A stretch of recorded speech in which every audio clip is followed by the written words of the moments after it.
को डाइवर्ट कर दिया।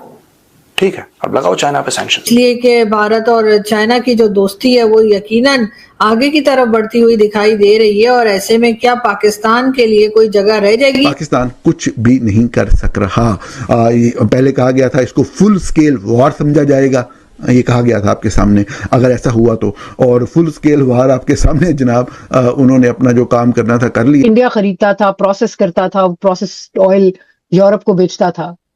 तो बात यह है कि सिर्फ एक बेनिफिशियरी इंडिया थोड़ी है, यूरोप भी बेनिफिशियरी है। पाकिस्तान अब हर किस्म की जंग लड़ सकता है, हर किस्म के दुश्मन का मुकाबला कर सकता है। जंग अब किसी भी वक्त शुरू हो सकती है। फिर इंडिया जो हथियार खरीद रहा है इमरजेंसी बुनियादों पर, मिलियंस ऑफ डॉलर्स के ये हथियार दुनिया से खरीद रहा है। क्या आप किसी गैर मुल्क में खड़े होके इस कदर गैर जिम्मेदाराना बातचीत जो है वो आपका मिलिट्री चीफ कैसे कर सकता है? ये तो सरासर जहालत के जुमरे में आता है। इसके अलावा पाकिस्तान क्या फराम कर सकता है, कोई पता नहीं, कुछ क्लियर नहीं है कि पाकिस्तान दे क्या सकता है अमेरिका को। वादे वही बहुत सारे हैं, लेकिन ऑन ग्राउंड अगर आप देखें तो जीरो है। उनकी इकोनॉमी हमसे बहुत बड़ी है, जिसकी वजह से वो जाके रफाल खरीद लेते हैं। आपकी औकात नहीं है। इसको बतौर पॉलिसी इस्तेमाल करते हैं, ये एक डिटरेंट है, इसको बतौर हथियार इस्तेमाल नहीं करते। तो जब ट्रंप ने कहा कि इमरान खान की मसले को हल करो, तो इन्होंने जवाब दिया आगे से कि पाकिस्तान में सिविल वॉर हो जाएगी।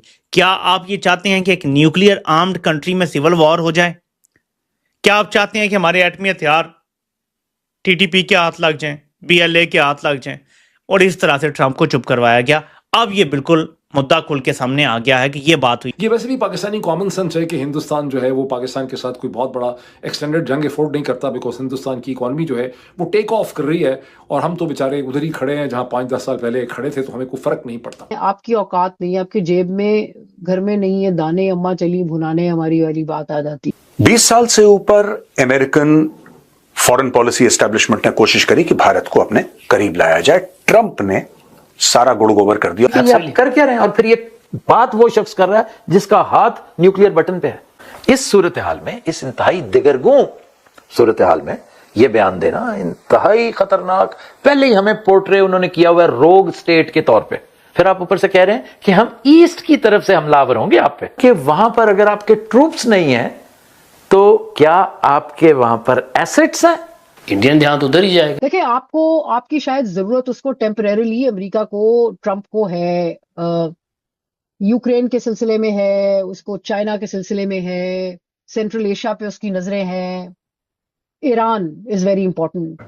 मास वाइज के आप दहशतगर्द पकड़ के क्योंकि तो दोस्तों, जैसे कि भारतीय जो कंपनी है वो रशिया से तेल खरीदती थी और उसको रिफाइन करके यूरोपीय देशों में बेचती थी। अब जब यूरोपीय संघ ने भारत की कंपनी पर प्रतिबंध लगाया तो भारत ने वही तेल चाइना को बेच दिया। यह देखकर पाकिस्तानी मीडिया सदमे में चली गई और कह रही है कि इंडिया और चाइना क्लोज आ रहे हैं और भारत और चीन की दोस्ती अमेरिका के टैरिफ की वजह से बढ़ती जा रही है। अमेरिका ने जो भारत पे 50% टैरिफ लगाया, चाइना पे टैरिफ लगाया, इसके कारण भारत और चीन नज़दीक आ रहे हैं और पाकिस्तान अमेरिका की गोद में बैठ गया है। हमें अमेरिका के देने के लिए हमारे पास कुछ नहीं है। भारत की अर्थव्यवस्था काफ़ी मजबूत है और हमारी ज़मीन पे है। तो पाकिस्तानी मीडिया सदमे में भी है और सोच में भी पड़ी है कि हमारा जो चीन था, दोस्त था, वो अब हमसे दूर जा रहा है, क्योंकि उसे पता चल गया कि अब हम भाई अमेरिका की गोद में बैठ चुके हैं और वो भारत से दोस्ती कर रहा है। तो पाकिस्तान वालों को तो सदमा लग चुका है। तो दोस्तों, वीडियो के माध्यम से देखिए पाकिस्तानी मीडिया क्या कह रही है। चलो आइए देखते हैं। वो बहुत बूट पॉलिश कर रहे हैं। हम कह रहे हैं जी वाह वाह, आपने नोबेल प्राइज के लिए उनका नाम दे दिया। इंडिया तो इनकारी है कि जी बहुत ज्यादा मेजर कोई रोल प्ले नहीं किया। दूसरा देखें, दूसरी आप एक चीज देखें कि इंडिया का हमारे उनका सिंगल डिजिट है ट्रेड का। हाँ। अमेरिका के साथ उनके डबल ट्रिपल डिजिट है जी। और उसमें जो अमेरिका उनसे मांग रहा है, ट्रंप चाह रहा है, वो एग्रीकल्चर और डेयरी में उनसे कंसेशंस चाह रहे हैं जो वो अफोर्ड नहीं कर सकते। चाहे मोदी हो, मैं कहती हूँ कोई और भी बंदा लीडर हो इंडिया का, मनमोहन सिंह भी होते, वो भी कोई भी वो अफोर्ड नहीं कर सकता वो कंसेशंस देना अमेरिका को। सो जोर जबरदस्ती कर रहे हैं। फिर ये है कि उनको एतराज है कि जी ऑयल ले रहे हैं रशिया से, लेकिन बात यह है कि बाइडेन के जमाने से ये शुरू हुआ, उसमें इंडिया को ये कंसेशन बाइडेन ने तो डेफिनेटली दी और बात यह है कि वो सारा कंज्यूम इंडिया में थोड़ी हो रहा है ऑयल। वो ऑयल पहले अमेरिका ने यूरोप को कहा मत खरीदो रशियन ऑयल, तो फिर इंडिया खरीदता था, प्रोसेस करता था, प्रोसेस्ड ऑयल यूरोप को बेचता था। तो बात यह है कि सिर्फ एक बेनिफिशियरी इंडिया थोड़ी है, यूरोप भी बेनिफिशियरी है। सो अमेरिका जो है वो अपना जो है चाह रहा है कि इंडिया को जरा दबाए, अपनी मर्जी से उनको चलाए। Trump definitely is not impressed with mister Modi, और वो समझता है कि वो इंडिया को दबा सकता है, देयरफॉर वो एक टेंशन है रिलेशन में। लेकिन ये एक वाइडर एक रिलेशनशिप है, इसमें ट्रांसफर ऑफ टेक्नोलॉजी भी है, इसमें मिलिट्री स्ट्रेटेजिक रिलेशनशिप भी है। सो इंडिया डील कर रहा है अमेरिका के साथ। अच्छा, पाकिस्तान के अंदर वैसे इस चीज को लेकर एक नैरेटिव मौजूद है जो मीडिया खासकर डिस्कस कर रहा होता है कि क्योंकि हमने मिलिट्री ऑपरेशन में इंडिया को बैक ऑफ कर दिया, इस वजह से ट्रंप ये समझ रहा है कि इस खित्ते के अंदर जो वाहिद इस वक्त फोर्स है वो पाकिस्तान है। पैसे आपके पास पैसे कम होते हैं तो आप सऊदी अरेबिया से मिन्नत समाजत करते हैं। आपका आर्मी चीफ जा रहा होता है सऊदी अरेबिया, आपका प्राइम मिनिस्टर जा रहा होता है, आपका फॉरेन मिनिस्टर जा रहा होता है, और फिर वो आपको डेफर्ड पेमेंट पे दे देते हैं, आपकी माफी हो जाती है।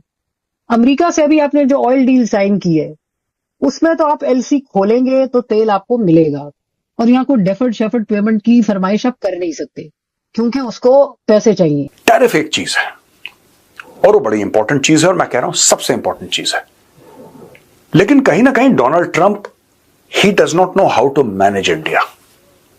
उसका बड़बोलापन, उसकी बदतमीजी, कहीं ना कहीं इससे क्या होता है कि व्हेन पीपल, ऐसा नहीं है कि हमारी सरकार अमेरिकन गवर्नमेंट के खिलाफ है, यह बात नहीं है, ये इशू है ही नहीं। अगर ये इशू होता तो बड़ा आसान होता है इस इशू के साथ डील करना। प्रॉब्लम यह है कि भारत में डोनाल्ड ट्रंप के वर्ड्स की वजह से एंटी अमेरिकनिज्म बढ़ गई है, जो कि नहीं थी। There are a lot of people in India who love the United States, who would love to go there, but they have relatives there, they would love to go and do business with the United States, import from America, export to America, ये सारी की सारी चीजें हैं।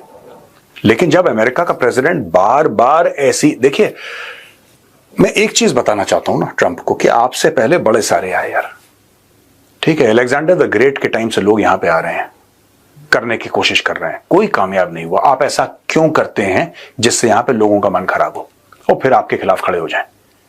20 years of American hard work, you have just wiped it out. अब दोबारा जब America Bharat के साथ रिश्ते बनाएगा, आप समझ लीजिए अमेरिका को कितनी मेहनत करनी पड़ेगी, हो सकता है फिर 20-30 साल लगे। And Trump has done it on a whim।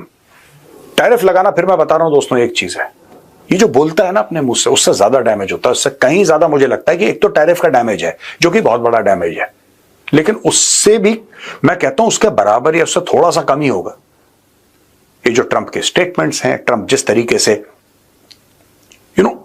India does not take very kindly to bullying, तो ये एक दूसरी बात है। इसलिए भारत ने चुपचाप से ये चाइना कर्ब्स खोल रहा है यूरिया के कि आप यूरिया हमसे इंपोर्ट करिए, तो भारत इंपोर्ट कर रहा है यूरिया, चाइना एक्सपोर्ट कर रहा है। और यहां पे भारत ने नयारा एनर्जी का एक शिप चुपचाप से चाइना को डाइवर्ट कर दिया। ठीक है, अब लगाओ चाइना पे सैंक्शंस, चाइना पे सैंक्शंस लगाओ। अब ये ट्रंप चाहता है ना कि एक समिट हो जाए